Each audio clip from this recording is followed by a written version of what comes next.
There's a saying that it takes a village to raise a child. I've always thought it takes a village to abuse a child as well, sadly.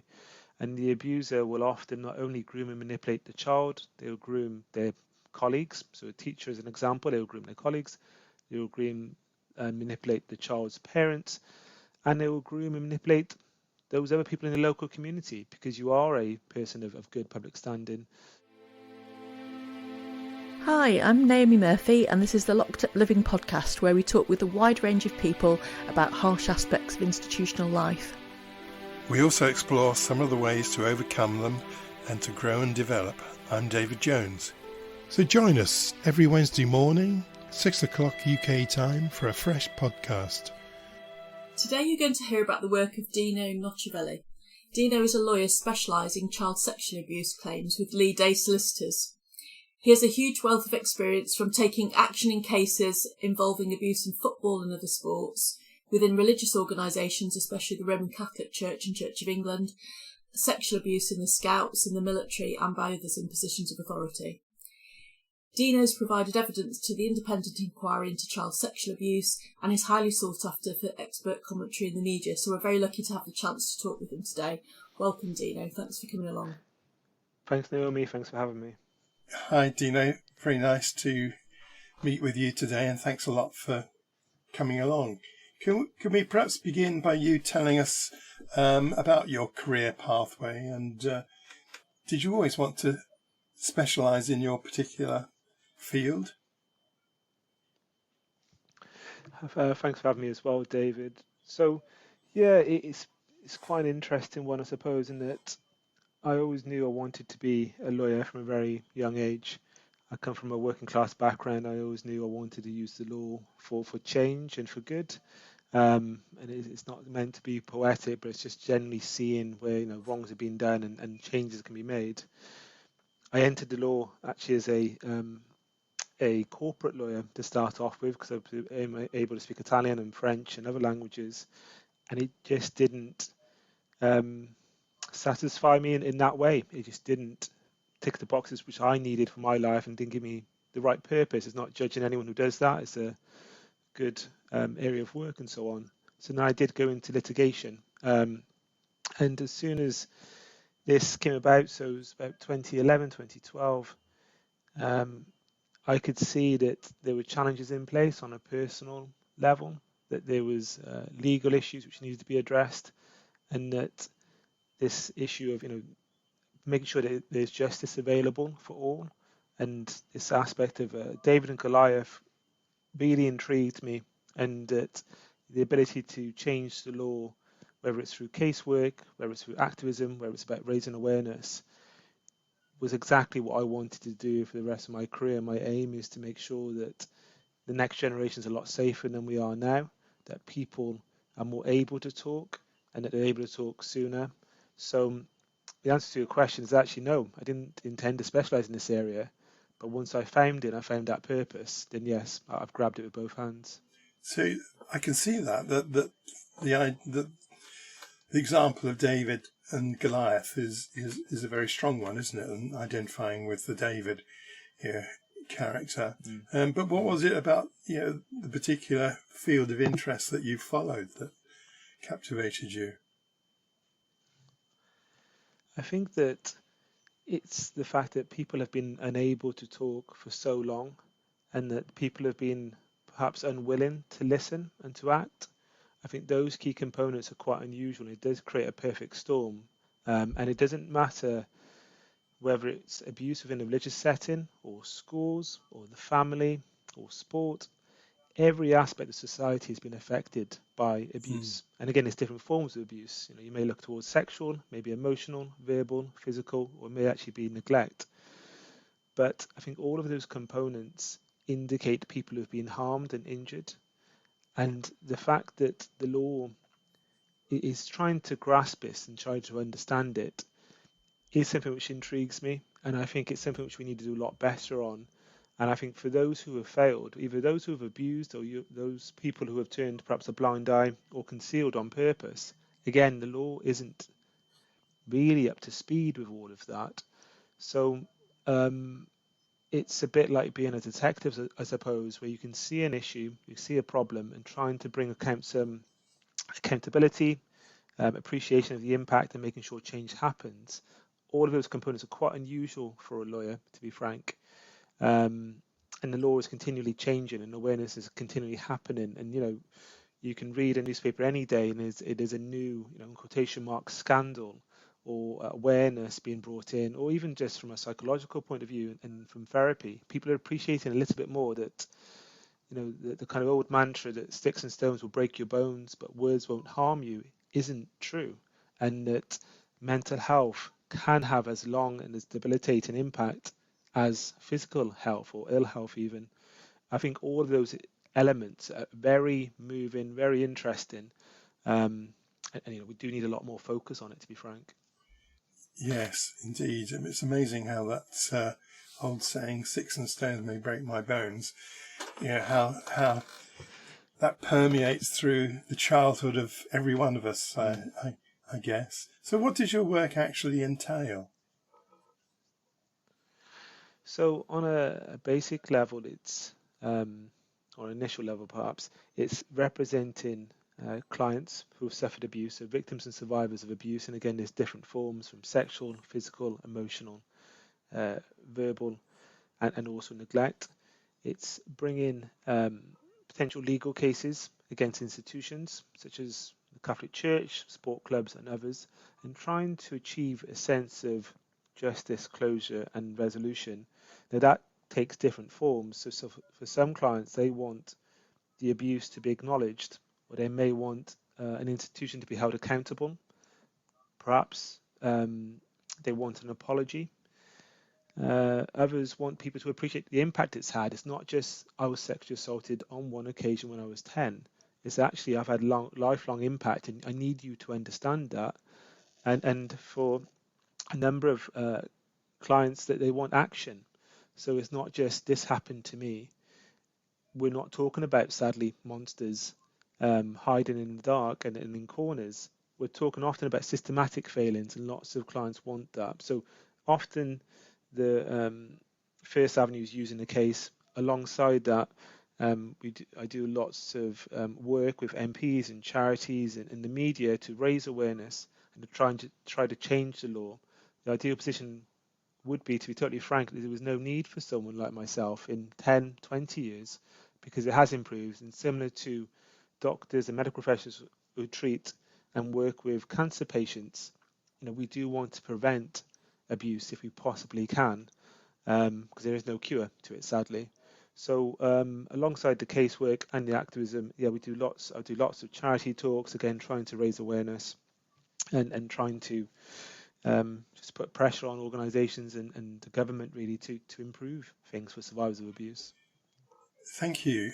Some of the organisations that you mentioned, you talked about churches, sports clubs. Well, of course, we know that sports teams often have billions of pounds behind them. It must take a lot of courage to take on organisations like that, and presumably you must get a team of colleagues to back you up.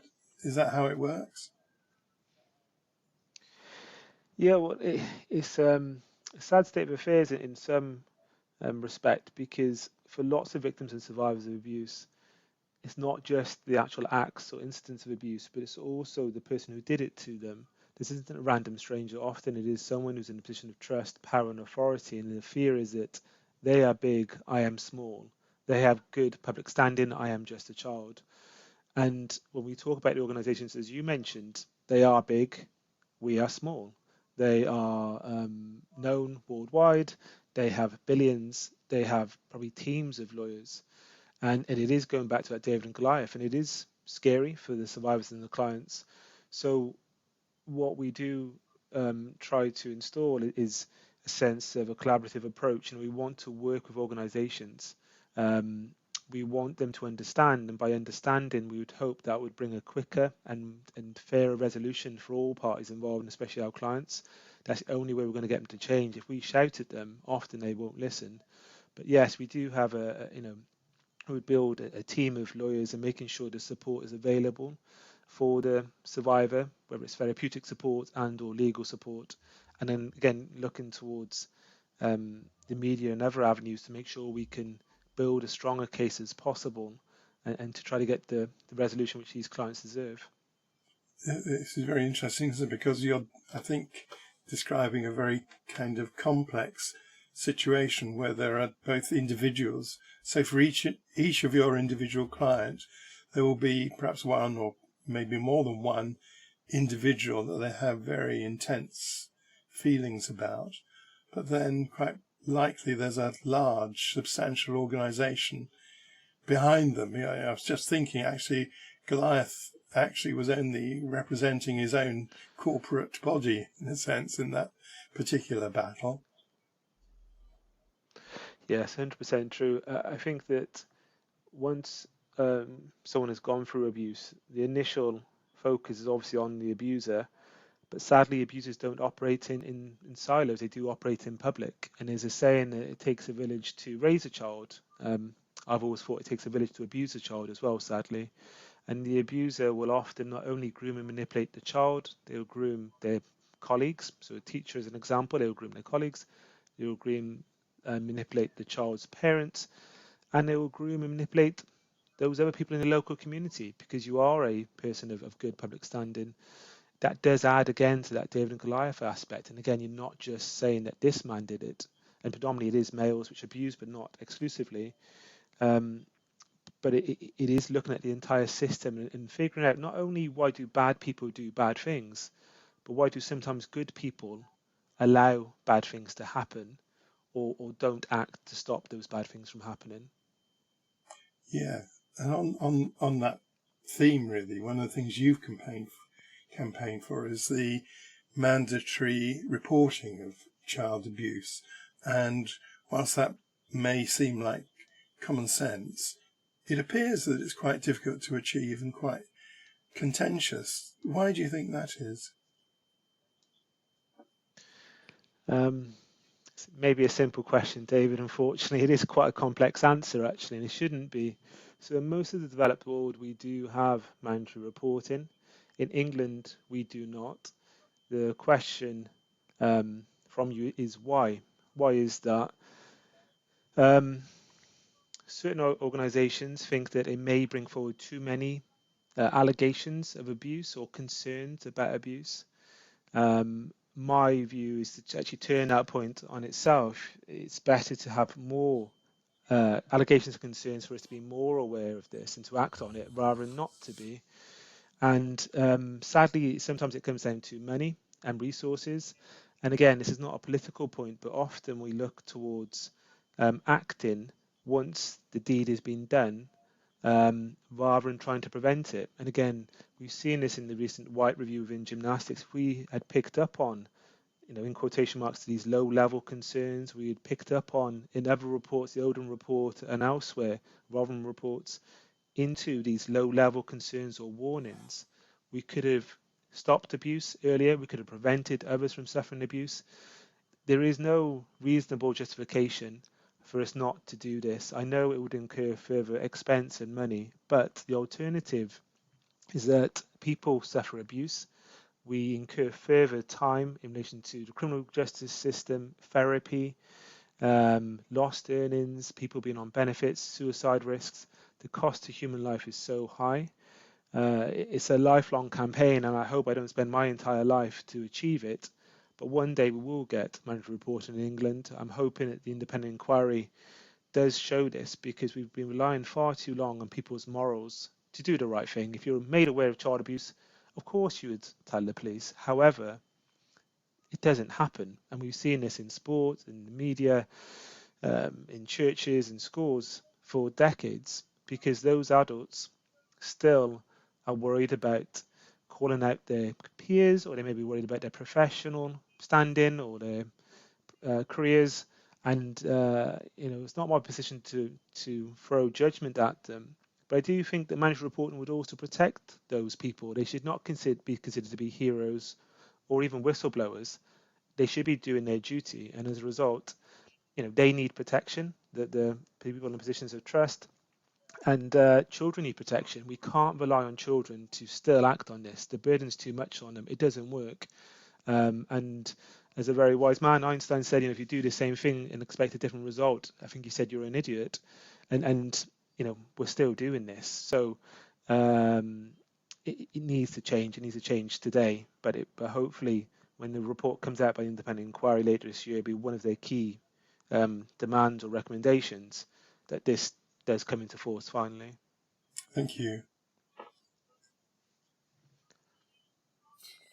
I think one of the arguments, both David and I are also therapists, and I think one of the arguments that I've heard advanced is, I think, an anxiety amongst sometimes therapists, practitioners, that possibly it would serve as a barrier to people talking about what's happened to them if they thought they were going to be catapulted into a situation whereby there's legal proceedings straight away. Is that an argument you've come across? So I've heard that point put forward. I have. I do disagree with it, just because there are numerous circumstances whereby allegations can be raised and concerns can be raised on an anonymous basis or not. And again, if it was going to be done on an anonymous basis, and again, there's numerous examples of that, it would still identify potential abusers and action could be taken. I think this concern, I think it is misplaced. And again, there is mandatory reporting, by the way, for FGM, so female genital mutilation. There is mandatory reporting already in this country for that. So the question is, why can you have it for that type of offence, but not for other types of offence? And I think that the key consideration is protection. And again, if you're in a position of trust, if you're in a regulated authority as a teacher or something else, and you are concerned about getting involved, again, the question is, why are you in that profession? What is your key duty? Your key duty is to care for a child. And you are doing your job by doing so, by raising the concerns and acting on them, and passing on to the relevant authorities. So I appreciate it is difficult, but we need to do more. I think it's very interesting to when you think that actually for one particular crime that does exist, and that's people don't seem to be objecting to that. Do you think the way that institutions manage the aftermath of child sexual abuse could at times be construed as further abuse? Yes, I do, sadly. Often it can be an insult to the actual harm and injury caused by the abuse. And instead of putting your hands up and going, yes, mistakes have been made or abuse happened on our watch, and we didn't know about it, or we should have done more about it, and we will try to rectify it. Often the shutters come down, the head goes into the sand, and all the other, metaphors, analogies, whatever it is, and it compounds the issue actually, and it can really cause a distance to just increase between the parties. I understand from an institutional point of view that you may be reluctant to engage, but I actually did an article about this recently, about the power of an apology and how it can mend so many issues, using an example of abuse in a church. So let's say you've been abused by a Church of England priest, an example. Your anger, your disappointment, your harm may have been caused by the priest, but if the church then closed down around you, not only do you lose that kind of respect for the church, you also lose your faith, literally, your religious faith. And what you should be trying to do is try to, restore that relationship. It is so important. It would alleviate to some extent the pain and impact. It would help to that individual to move along in the recovery process. It's what should be done. It isn't what's done in most cases. There are certain organisations which are changing tact, are trying to be more collaborative, or a better phrase, and that does make a huge difference to those people's lives. You can see it in therapy and so on. It kind of takes the wind out of the sails of the kind of the pain. So yes, they can do a lot more, but I think there's three ways. Is either you can help, and like I just said, in a collaborative manner, you can do nothing. But lots of institutions will just shut down, deny, resist, and actually just kind of push survivors away, actually, and that's really damaging. Also, I think, we know that the difference in one of the things that can make a difference when two people experience a traumatic incident, that it's often the response to the traumatic incident that dictates whether the person is left traumatised by it. So, two people can experience something very similar, but if somebody's dealt with in a manner that's acknowledging of their emotional response and the impact it's had on them, that has the power to really shape and change what happens next for individuals. But you alluded to some institutions are trying to do better, and I wonder, it may not be possible, but if it is, I wondered if it's possible to name those, because I think quite often actually what we get is hearing about the institutions that do badly, and it's hard then to see role models of institutions that are doing things in a better way.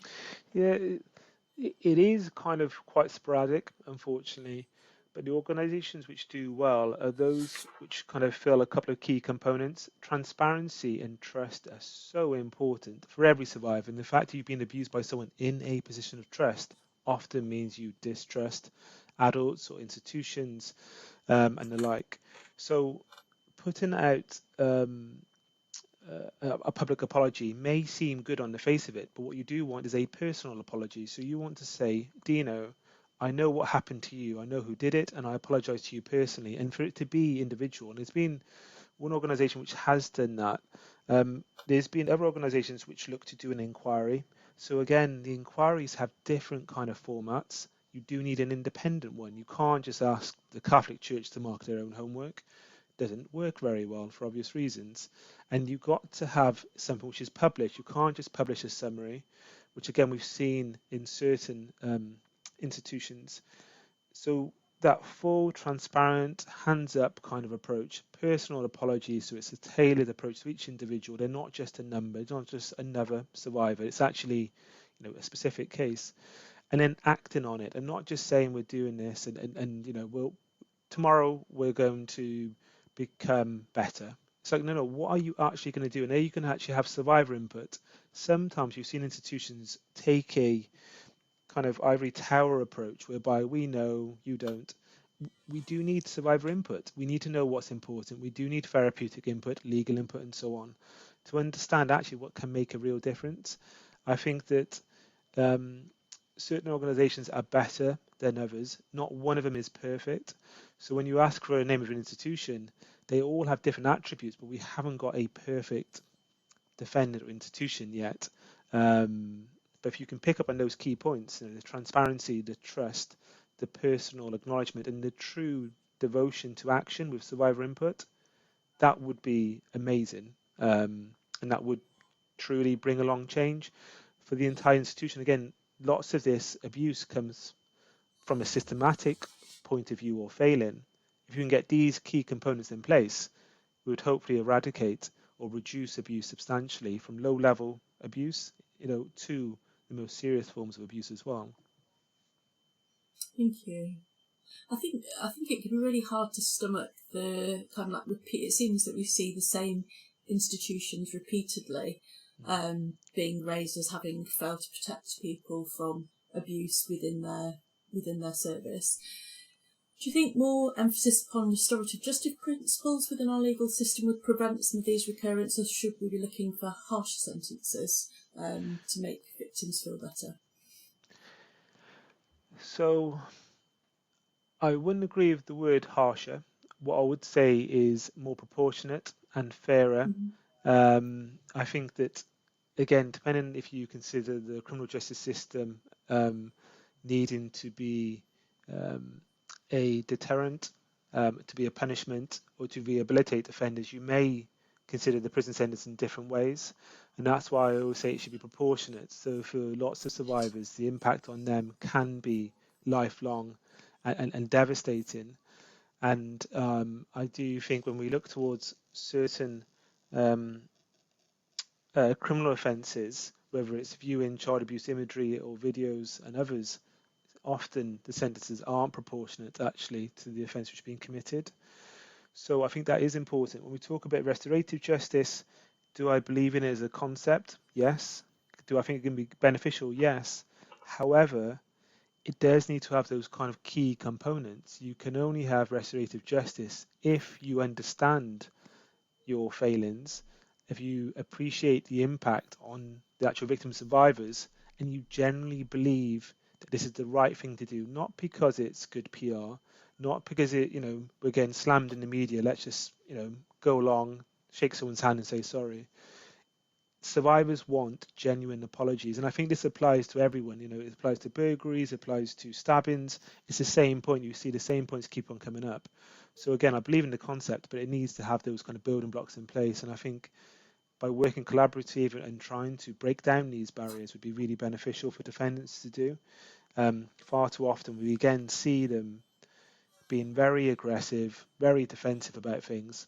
Restorative justice, therefore, is not even an option on the table because they're too far away. You're in different rooms, not even on the same table when we're talking about this issue.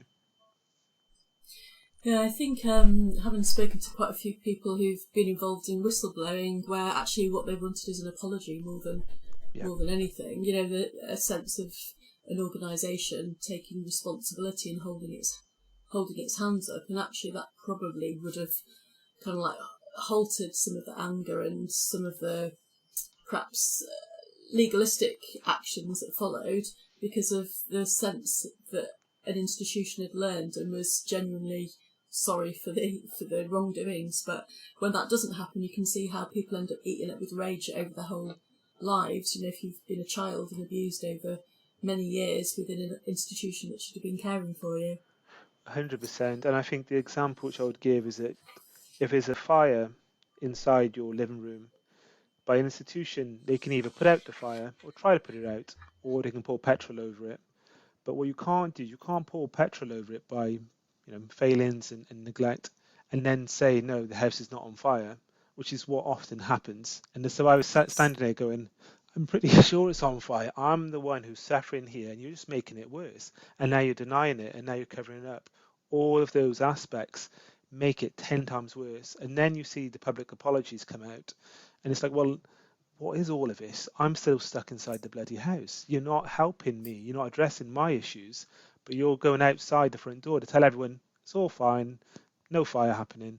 It isn't acceptable, and that's what we're talking about. I think there's two different issues here. So one is about the individual, so for the survivors and the victims, and the other one is for the media and the public, and they should marry up together. Unfortunately, regardless of what level of society or what aspect of society you're in, we do see the public perception is very different to the human reality, sadly. But yeah. Did you want to say something, David? No, Oh, sorry, because you'd switched to mic, and I was worried. I was thinking of Yorkshire Cricket Club whilst you were talking then, and that saga and the way that it dribbled out, and what a painful process it was.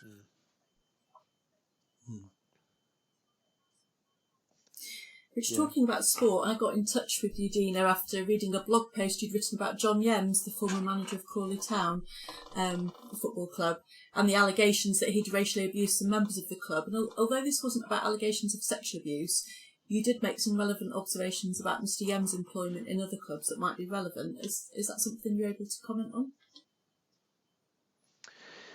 Yeah, so obviously there's an ongoing investigation, as far as we understand, by the Football Association into Yems and these allegations. So a couple of the key components is that this man is in his 60s. So you don't just, the allegations are serious, and we need to see what happens in relation to him. What I do have to say is that for lots of allegations, whether it's racial abuse within football, cricket, rugby, the most recent example, these things don't operate in silos, and we can't comment on the Yems case specifically because obviously there's ongoing investigations. But the key questions is that for people who abuse, there's often a pattern. There's often people who are made aware. Lots of the abuse, just generally, racial abuse, sexual abuse, and so on, the abuses often when they've been identified are in their 50s or 60s or older. And there's a pattern there. So it's not just it's happened once and no one could have known it. There's obviously a clear pattern. that is something which needs to be looked into. And again, these don't operate in silos. So if there's a systematic abuse, so the EMS example, which I will comment on just on this one point, if EMS is being investigated by the Football Association, they need to do a fair and thorough investigation. He has his right of defence, and I appreciate that. The question is, what about the others in the club? The assistant managers, the physios, the grounds people, others who would have been in or around, who would not have aided and abetted, but may have listened to it, may have been able to stop it, if it has happened or not. Again, these are all allegations. Again, the Football Association should be looking at the entire system for any form of racial abuse. The same as what happened in cricket with Razim Fafiq and the Yorkshire Cricket Club. They did a full and thorough review into the entire club. So the question which I have, and I don't know who can answer it, but why in cricket do you have a full club review of everyone associated at a club? But in football, we focus on one man, John Yems, and these allegations. It seems quite a big contrast between the two of them. Again, we'll have to see what happens with these. The FA's investigation. We'll have to see if it was made public. We'll have to see how thorough it does, and we also have to look into, do they just look at that one club, or do they look into all of the previous clubs and see again if there are other concerns? This is a really important issue about whether or not we are proactive or reactive to allegations of abuse. And often for sports as an example and others, we will focus on that one individual club. So let's call them Wanderers United, because it's not a real club. We look at Wanderers United and we look at Dave, who abused at Wanderers United. But Dave is a 6-year-old man. We have not looked at all of the previous clubs, and we have not looked at those people around him, because either they felt unable to challenge him, or alternatively, they agree with his views, and in that in itself is of a concern. But it is quite a big contrast at the moment between cricket and football and this issue about racial abuse. And the issue of racial abuse is something that you've certainly written about before. It's something that you see as an important area that needs addressing. Do you want to say something more about your work in this area? I've always considered abuse to be abuse. No ifs, no buts. And I think that wherever an adult purposely and intentionally sets out to cause a child harm, pain, and suffering, that must be considered to be abuse. And we appreciate the impact. We're increasingly aware of the impact of bullying and harassment and intimidation and the impact of verbal abuse. Sadly, as soon as we come towards the issue of race, that does seem to cloud everything else, actually. And we look at the race first and the abuse second. In my personal experience of working on racial abuse cases within football, that's what I've seen frequently. That does need to be addressed. It's been long-standing and long-lasting, the impact. And there are a couple of studies ongoing at the current time, actually, by psychologists into the impact of sexual abuse on black survivors and how they may not have the same ability to obtain therapy, how there may be additional barriers, as there's numerous barriers for all survivors, but again, what are the additional barriers for black survivors of sexual abuse and other forms of abuse, and making sure that for those who suffer racial abuse, that there are therapists available for trauma of this type. It's an area which hasn't, in my personal view, been developed as much as it perhaps should have been or could have been. It's something which we do need to address urgently, but it's a specific issue of racial abuse, racial trauma, and how black survivors of sexual abuse are treated by the criminal justice system, the civil justice system, by the therapeutic. It's something we really do need to do a lot more work into. So, do you think we treat victims of sexual abuse who come from a racialized minority differently to white victims? I don't think well, the simple question is, I don't know. I think that's the key component. I think when I've spoken to my clients who are black, there are additional barriers there in disclosure often. And sometimes it's the ability to work with therapists who are like them. So lots of my male clients want to work with male therapists. Sometimes they want to work with female therapists. It's all about the ability to have choice and the ability to understand. And a number of them have been through the NHS, which, NHS is a fantastic institution and I fully support it. However, the specialist help isn't generally available for abuse survivors. And especially if you meet a therapist, you don't feel like you can build that bond, that rapport, which is so important. It can have a detrimental impact on that survivor's engagement in therapy or inclination to continue with therapy.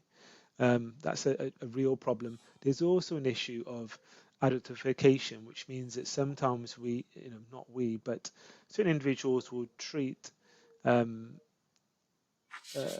abuse survivors who are black more akin to an adult than a child. There's a number of different factors which are in play, but it's something which we haven't really looked into and addressed. And this is something which my black clients have said to me on numerous occasions. And I think it is something which we do need to look into. So not only the kind of racial abuse, the verbal abuse, but also when we're looking into sexual abuse as well. Thank you. One of the things, Dino, that's very striking about you is and it comes across very powerfully in this conversation that we're having, is your involvement in activism and your willingness to speak up. Is that something that comes naturally to you? And do you think it links up with your own well-being? Yeah, I've always been quite keen to bring change and to help people in whatever way it is. And if it includes rocking the boat, then so be it, to be frank. But lots of my clients want to make sure that we can prevent abuse and to avoid it. It does go hand in hand with the work which I do as a lawyer, and my kind of main passions, to be frank, in trying to improve matters.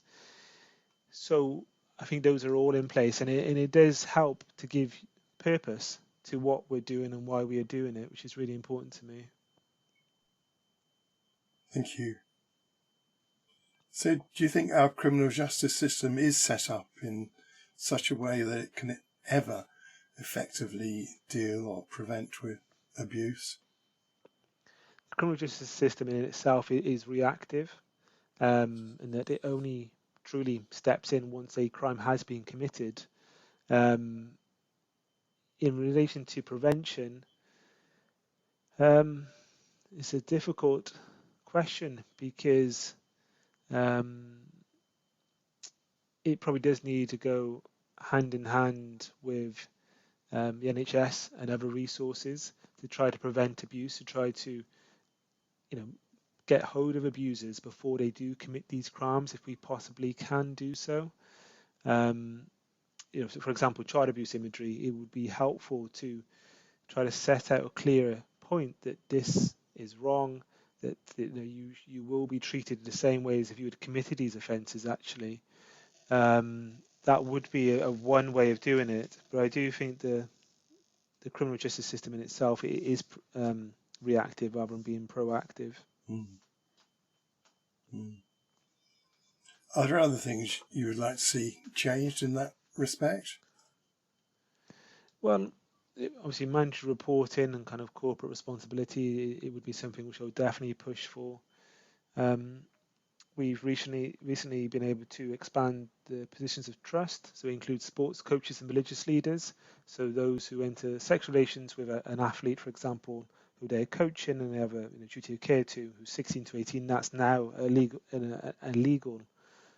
offence. But there's still more work to be done there. It doesn't cover ballet teachers, dance, driving instructors, wrestling and others. So there's more work to be done there. And I think that there's a number of different kinds of law which we do need to bring into force to kind of tighten this area to reduce the loopholes. At the same time, we really want institutions to engage with all of this. It shouldn't be us and them. The main focus and the paramount concern should always be the children under their care and the now victims and survivors of abuse. So I think anything like that which would be possible would be really good to kind of engage further. But I do think, unfortunately, we're going to need a lot more awareness to be drawn to this before we can say, right, now institutions will openly engage into everything. I just don't know the criminal justice system, apart from increased punishments and expansion and closing these loopholes. I think most of this would probably be kind of political points, societal changes, and civil redress as well. I think those are the key kind of tools we can use to kind of reshape social norms and try to close the safeguarding holes for child abuse. Dino, this is a really tough area of work that you're working in. It reminds me of when I used to see policemen who were involved with chasing down cases of sexual abuse and had to view lots of videos, and it was very wearing and demanding upon them. Do lawyers in this area get support? Do you get supervision? Do you have some kind of reflective practice to help you process the emotions that must be drawn upon you? Yeah, my firm lead day are really good in this respect, in that making sure we do reflect and consider and pick up on any kind of warning or triggers which are available. I think we're all very passionate as lawyers in this area, and we remember the reasons why we are doing it, but we're also fully aware of our limitations, and often you may want to not overstep, but the fact is we also need to remember, we are lawyers, we're not therapists, and sometimes some of our clients are in significant pain and suffering, sometimes suicidal, and I've been in occasions previously whereby I've been at the end of a phone call when someone has been trying to attempt suicide, and we've had to, intervene. It is extremely difficult, but as long as we know where we are, safe and comfortable, and where our clients can be as well, it's making sure you have those kind of measures in place, and where something does step over that line, making sure that, again, that support network is there for the survivor and also for the lawyers as well, to be frank, because you can get secondary trauma. Clive Sheldon QC, who did the Football Association's report, talked about this, got quite a lot of backlash on social media. Again, that's for someone else to pass judgment, but I think the basic point is that he was hearing about child abuse, and it is very traumatic to hear about the pain and suffering people have been going through. So you do need to have those provisions in place to make sure that you are also okay, because if you're not okay, your client's also going to suffer. It's like the thing on the plane which you always hear, please put on your own life jacket before you help others. That saying, or whatever it is, that is really important, actually, when we're talking about abuse and mental health as well. Absolutely. So apart from those kind of more or less formal structures that you're just referring to, how do you keep yourself emotionally nourished and well when you're doing this work? So I think that I'm really passionate about this area, and I think that does help to keep my focus. On a personal level, I do lots of kind of sports and try to keep myself, physically well and mentally well in that respect. But it's always just keeping a check on things if you can, making sure that balance is okay, with mental health, physical health, work, life, clients, family, and so on. I think that's a really important thing to do. But whilst also looking at the bigger picture and thinking about, actually, if something's wrong here, how do we change it? How do we improve things? And again, realizing if I'm going through this, then there's probably someone else going through it, and making sure that understanding's shared and passed on. I don't think there's, and this is one thing which I probably have learned throughout my career to date, is that asking for help, acknowledging that mental health is an issue for all in different formats, in different times. Sometimes it may even surprise you actually when it affects you.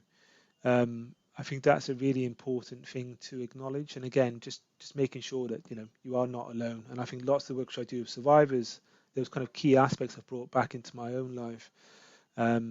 my own personal life, my family life as well. I think those things are really important to kind of share with others. Dino Nocivelli, thank you very much indeed for giving us your time today. Thanks, David. Thanks, Naomi. Thank you, Dino. Cheers, That's a great conversation. Thank you.